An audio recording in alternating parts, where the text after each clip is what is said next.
नमस्कार मित्रांनो, ई-श्रम कार्ड धारकांना 3,000 रुपये महिना हा मिळणार आहे. जर तुम्ही ई-श्रम कार्ड काढला असेल, जर तुमच्याकडे ई-श्रम कार्ड असेल तर तुम्हाला 3,000 रुपये महिना हा मिळणार आहे.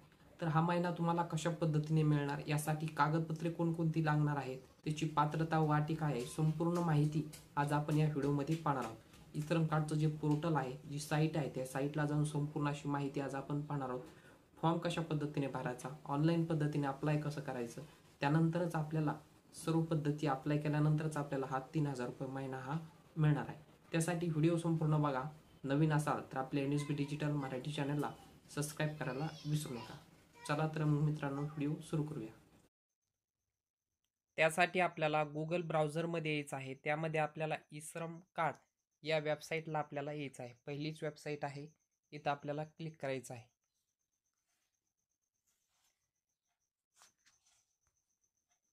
यामध्ये मुख्य पानावर जा, इथं आपल्याला क्लिक करायचं आहे. यामध्ये आल्यानंतर आपल्याला दरमहा 3,000 रुपये महिना मिळण्यासाठी आपल्याला मानधन.in या वेबसाईटला जाऊन आपल्याला ऑनलाईन पद्धतीने फॉर्म भरायचा आहे. तर त्यासाठी लागणारी जी कागदपत्रे आहेत ती आपण आता पाहणार आहोत. तर त्यासाठी लागणारी कागदपत्रे पाहण्यासाठी आपल्याला योजनामध्ये जायचं आहे. सामाजिक सुरक्षा कल्याण योजना, सामाजिक सुरक्षा कल्याण योजना, इथं आपल्याला क्लिक करायचं आहे. त्यानंतर आपल्याला जी पात्रता आहे 3,000 रुपये महिना मिळण्यासाठी, त्यामध्ये सर्वप्रथम तो व्यक्ती भारतीय नागरिक असावा. त्यामध्ये वयाची अट काय आहे, त्यामध्ये 18 ते 40 वर्ष ही वयाची अट यामध्ये असणार आहे.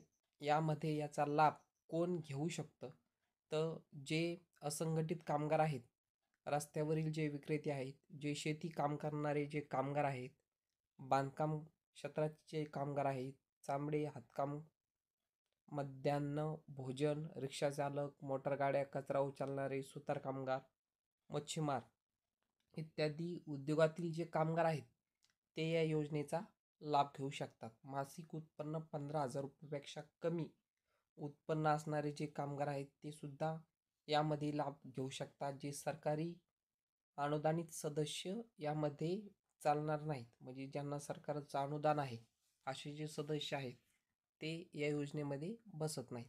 जनधन किंवा बचत खातं असणे गरजेचे आहे. तर याबद्दलची संपूर्ण माहिती, पात्रता काय आहे, फायदे कोणकोणते आहेत, याबद्दलची माहिती आपण आज या व्हिडिओमध्ये पाहिलेली आहे. यानंतर यासाठी अप्लाय कशा पद्धतीने करायचं, याची प्रोसेस कशी असणार आहे, सर्व प्रकारची माहिती आपण पुढील व्हिडिओमध्ये पाहणार आहोत. त्यासाठी आपल्या NSB डिजिटल मराठी चॅनलला सबस्क्राईब करायला विसरू नका. धन्यवाद.